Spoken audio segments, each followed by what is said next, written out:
Então, dando sequência, né, ao nosso conteúdo de metabolismo energético, hoje a gente vai falar um pouquinho sobre fatores que influenciam a fotossíntese e aproveitar para entrar um pouquinho em quimiossíntese, tá bom? Então, a fotossíntese, apesar de ser um processo natural, né, ela vai acontecer em condições naturais de formas variadas, né, dependendo da localização, dependendo do organismo, tem plantas diferenciadas, são adaptadas para uma quantidade de luz, de água diferenciada. A fotossíntese, de uma forma geral, ela é influenciada por alguns fatores. Dentre os fatores externos, a gente tem a disponibilidade de gás carbônico, né, que é essencial para o processo de fotossíntese, afinal, o gás carbônico vai ser o grande doador de carbono para a produção da glicose, a influência da temperatura, da luminosidade, do ponto de compensação fótica. Dentre os fatores internos, né, que estão mais associados à biologia do organismo, a gente tem a disponibilidade dos pigmentos, que são as clorofilas, e os pigmentos acessórios, como os carotenos, por exemplo, a disponibilidade de enzimas e cofatores que participam das reações, né, da fotossíntese, e a disponibilidade de cloroplastos, tendo essa variação na quantidade de cloroplastos de um local a outro da planta e às vezes de uma espécie a outra de planta, tá? Mas hoje a gente vai discutir principalmente a influência dos fatores externos na fotossíntese. Então, os principais: concentração de gás carbônico disponível no ambiente, temperatura e luminosidade, tá bom? Quando a gente está falando na intensidade luminosa, a luz ela é fundamental para que o processo de fotossíntese ocorra, né? A gente já falou disso várias vezes. Então, o excesso de luz, ele não é em si tão positivo, né? A gente já tinha discutido outras vezes, se eu passasse 24 horas com a minha planta exposta à luz, né? Como seria a taxa fotossintética dela por causa dessa exposição? Então, a gente tem aqui um gráfico que vai representar como a intensidade luminosa vai interferir no processo de fotossíntese, tá? Então, à medida que eu aumento a intensidade de luz, né, a disponibilidade de luz, eu também vou aumentar a taxa fotossintética. Porém, né, a gente tem um ponto aqui que é chamado de ponto de saturação fótica ou ponto de saturação luminosa, que é o máximo que a gente consegue atingir em taxa de fotossíntese com a exposição à luz. A partir desse momento, ela vai continuar, a taxa de fotossíntese vai continuar constante. Não adianta aumentar a intensidade luminosa, porque desse ponto aqui a planta não passa, tá certo? E aí, nesse ponto aí, que é o ponto de saturação luminosa ou de saturação fótica, a gente vai ter um equilíbrio nessa taxa de fotossíntese, tá? Então, a intensidade luminosa influencia, né? À medida que a intensidade luminosa aumenta, a taxa de fotossíntese aumenta, só que chega um ponto em que essa taxa permanece constante, que é esse ponto de saturação fótica, tá?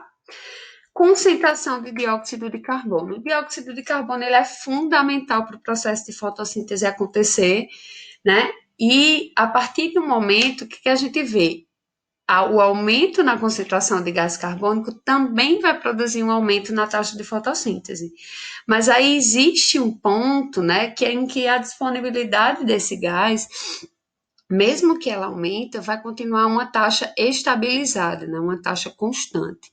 E se eu aumentar muito a disponibilidade de carbono ou a concentração de carbono, né, nesse ambiente, a taxa de fotossíntese ela vai tendendo a cair. Tá? Então, quando a gente está falando em concentração de dióxido de carbono, existe também um ponto máximo. E aí eu aumento a minha disponibilidade de carbono, aumento também essa intensidade de fotossíntese, até chegar a um ponto em que essa taxa vai se manter equilibrada, tá? Não adianta eu aumentar a concentração de carbono, porque a taxa de fotossíntese não vai aumentar junto com ela. Chega um ponto que ela vai permanecer estável, e se eu aumentar ainda mais, a partir de um determinado ponto vai ocorrer uma queda na taxa de fotossíntese, tá? E por último, temperatura, né? Temperatura é um fator que influencia bastante na taxa de fotossíntese.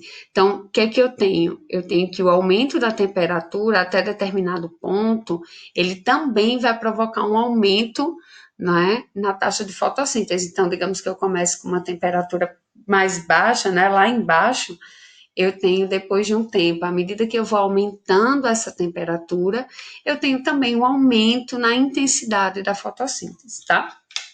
Quando isso aqui acontece, chega em um determinado ponto, né, que a gente está vendo essa curva aqui em cima do gráfico, quando chega nesse ponto aqui, não adianta aumentar a temperatura, porque nós não vamos mais ter um aumento na taxa de fotossíntese, ao contrário, né? À medida que eu vou aumentando a temperatura, chego num ponto máximo, né, no ponto de equilíbrio, se eu continuo aumentando essa temperatura, vai ocorrer uma desnaturação de enzimas. Então, temperaturas muito altas vão desnaturar as enzimas que participam, né, da fotossíntese. Lembra que lá no ciclo de Calvin a gente tem a ação da enzima rubisco, que vai fixar, né, vai prender o carbono, o gás carbônico na ribulose de fosfato. Essas enzimas elas vão ser desnaturadas por causa da temperatura muito alta, né? E aí isso vai acabar causando essa queda na taxa de fotossíntese e podem, inclusive, levar à morte da planta, tá? Então, temperatura, à medida que eu vou começando de uma temperatura muito baixa, à medida que eu aumento essa temperatura, eu aumento a intensidade de fotossíntese, porém, até um determinado ponto, né? Depois desse ponto, se eu continuar aumentando essa temperatura, a taxa de fotossíntese vai cair e junto com essa queda aí pode ter até a morte do vegetal, tá bom? Dependendo da temperatura em que a gente vai chegar com esse aumento, tá? Então, são esses os principais fatores que influenciam na fotossíntese: luminosidade, disponibilidade de gás carbônico e temperatura, tá? E aí, quando a gente está falando em fotossíntese, né, a gente vai abrir um aspas agora para falar um pouquinho sobre a fotossíntese bacteriana. Algumas bacterianas são também clorofiladas, né, e elas conseguem fazer a fotossíntese, conseguem produzir os seus próprios compostos, né, sua própria fonte de nutrição, só que de uma forma um pouquinho diferente que as plantas e as algas, tá? Então, a fotossíntese bacteriana, que é realizada por algumas bactérias, ela vai utilizar o gás sulfídrico, H2S, como matéria, né, de produção de carboidratos, tá? Então, a gente tem, ó, na fotossíntese bacteriana, o gás carbônico vai reagir com o gás sulfídrico, né? Na presença de um pigmento chamado bacterioclorofila. Gente, lembra, olha só, lembra que as bactérias, elas são seres vivos anaeróbios.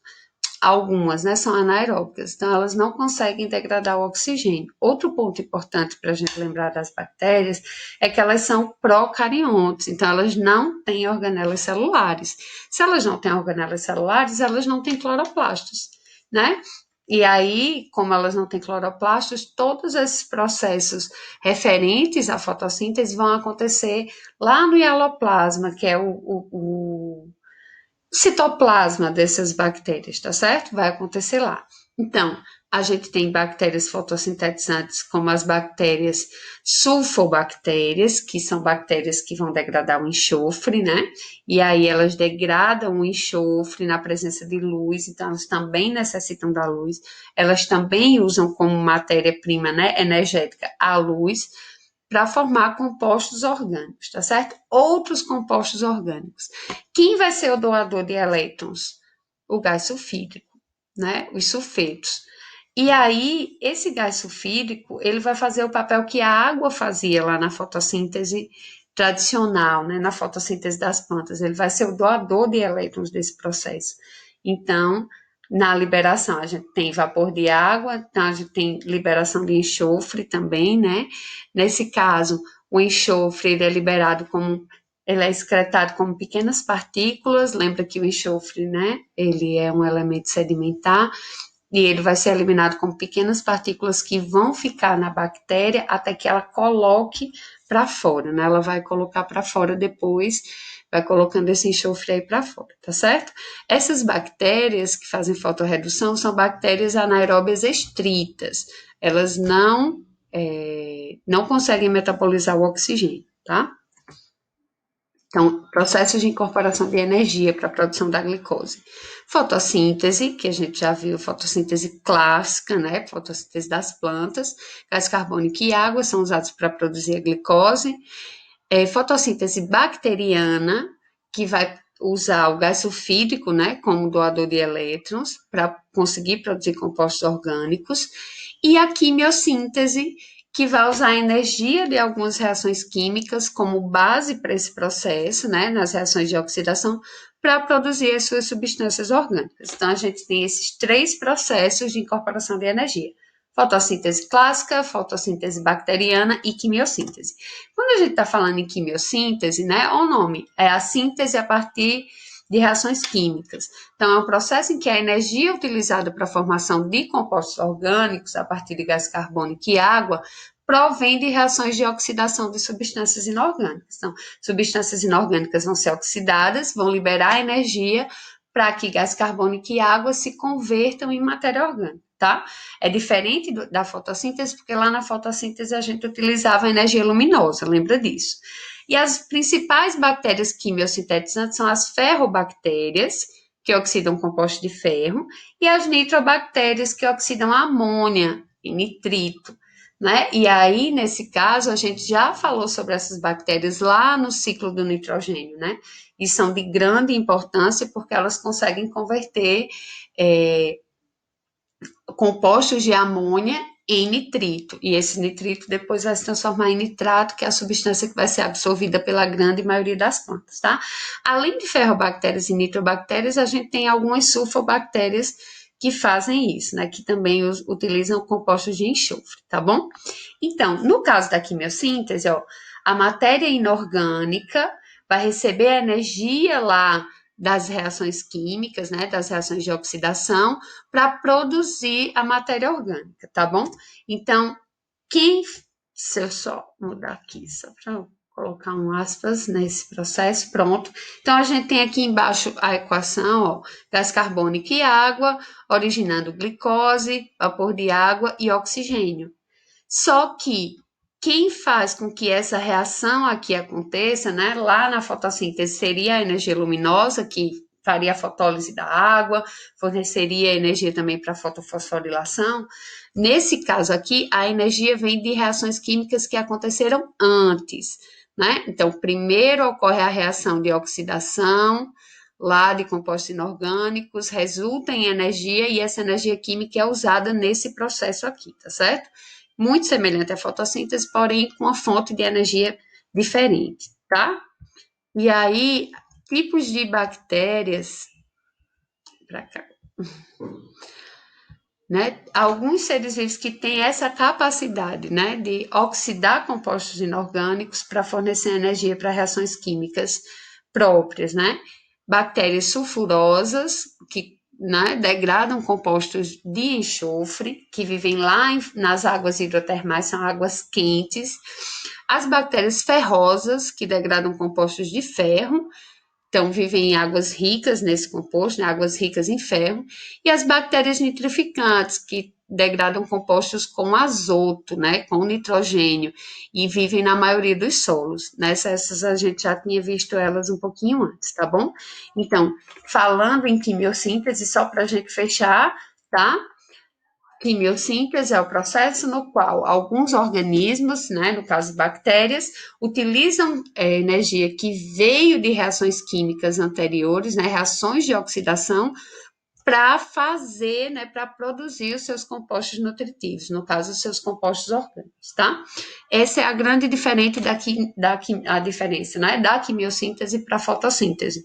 A quimiossíntese usa energia de reações químicas, né, reações de oxidação, e a fotossíntese usa a energia luminosa das plantas, tá? E a gente termina esse momento por aqui. Por favor, façam as anotações, né? Anotem direitinho quais as características da quimiossíntese, para a gente debater essa comparação entre fotossíntese e quimiossíntese agora há pouco, né, no nosso momento síncrono.